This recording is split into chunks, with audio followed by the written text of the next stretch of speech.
Hello, I'm Julie from JGHR Solutions Limited and welcome to HR from my shed.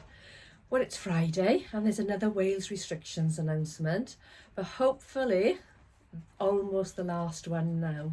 And Mark Drakeford has announced that as of 28th of March 2022, we'll be lifting the remaining restrictions in place. So at the moment we're still at level 0, but as of March 28th, if everything goes to plan, the legal requirement to wear those face coverings in shops and healthcare settings, close contact places, etc., that'll be lifted.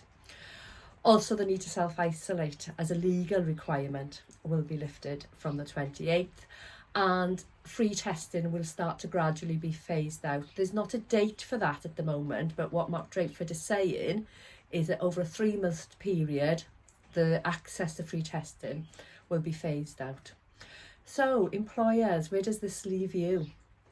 Well, you still have choices to make and you still have a duty of care for your employees.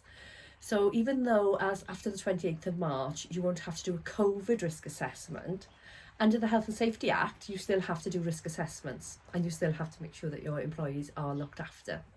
So I would advise that you continue to do a risk assessment. You look at your setting, you allow people to wear face coverings if they want to.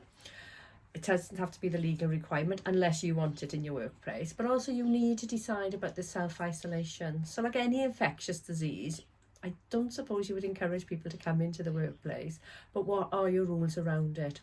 If free testing is no longer available, how are you going to have your employees prove that they've got COVID if you're asking for proof? So as an employer, are you going to be providing the testing to support that claim? A few things to think about over the next coming weeks. So obviously if you're a client of JGHR Solutions, you'll have that support from HR from my shed. If you're not, I would advise that you speak to your own HR professional and start getting this in place. And as always, communication is key. So let's start talking to our employees now to let them know what's going to happen after the 28th of March. So that's it from HR from my shed. I hope these videos on the restrictions have helped, but there will still continue to be videos on all things HR going forward. Thank you and take care.